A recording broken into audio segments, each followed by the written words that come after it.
नमस्कार, ESPN 9 news में आपका स्वागत है। मैं हूं आपके साथ दिनेश कुमार। बात करेंगे उत्तर प्रदेश की कैसरगंज लोकसभा सीट की। एक तरफ जहां भारतीय जनता पार्टी 400 सीटों को यहां पर जीतने का दावा करती हुई नजर आ रही है, तो उत्तर प्रदेश में 12 ऐसी सीटें हैं जहां पर चुनावी मैदान में प्रत्याशियों का ऐलान करना भारतीय जनता पार्टी के लिए टेढ़ी खीर साबित हो रहा है। उसी कड़ी में बृजभूषण शरण सिंह की सीट केसरगंज सीट का भी नाम सामने आता है।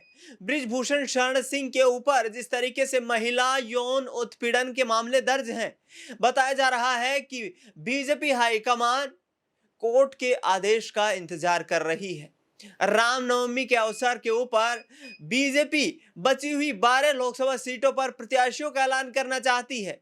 बृजभूषण शरण सिंह की पत्नी केतकी सिंह और उनके बेटे को चुनावी मैदान में उतारने के लिए हाईकमान बृजभूषण से गुहार लगा रहा है, लेकिन बृजभूषण शरण सिंह की जिद है कि वह चुनाव खुद ही लड़ेंगे।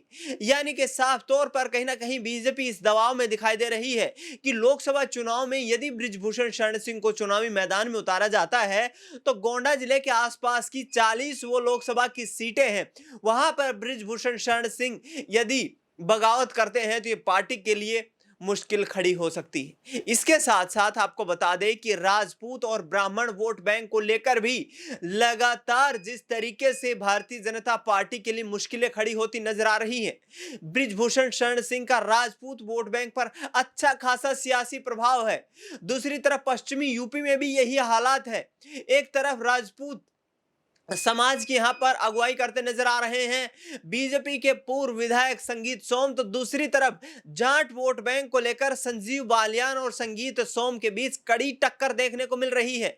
ऐसे में भाजपा के लिए जो मुश्किलें बढ़ी हुई हैं वो ये हैं कि आखिरकार इन 12 लोकसभा की सीटों पर किस तरीके से प्रत्याशियों का ऐलान किया जाए ताकि पार्टी 2019 के चुनावी आंकड़ों को दोबारा दोहरा सके। बृजभूषण शरण सिंह साफ तौर पर यह ऐलान कर चुके हैं कि चुनाव वह खुद लड़ेंगे, चाहे किसी भी हालत में लड़े। आपको बता दें कि पिछले दिनों जैसे ही ये खबरें सामने आई कि बीजेपी हाईकमान तमाम जो दिग्गज नेता हैं जिनकी टिकट काटती हुई नजर आ रही है, ऐसे में बृजभूषण शरण सिंह की टिकट कटना भी पक्का है, तो अखिलेश यादव ने उनको अपनी पार्टी में शामिल करने के संकेत भी दे दिए हैं। अखिलेश यादव ने कहा है कि यदि बृजभूषण शरण सिंह हमारी पार्टी में शामिल होते हैं तो हम उनको चुनावी मैदान में उतारने पर विचार कर सकते हैं। यानी कि साफ तौर पर बृजभूषण शरण सिंह के लिए दरवाजे बंद नहीं हैं। चाहे कांग्रेस पार्टी की बात करें या फिर समाजवादी पार्टी, दोनों पार्टियों में किसी भी पार्टी में शामिल होकर के बृजभूषण शरण सिंह टिकट कटने पर भारतीय जनता पार्टी की मुश्किलें बढ़ा सकते हैं। अब देखना ये होगा कि आगामी लोकसभा चुनाव में किस तरीके से ये ऊंट करवट लेता है और क्या बृजभूषण शरण सिंह की टिकट यहां पर हाईकमान काटती हुई नजर आएंगी। फिलहाल इस खबर में इतना ही। देश दुनिया की तमाम बड़ी खबरों के लिए आप देखते रहिए एसपीएन 9 न्यूज।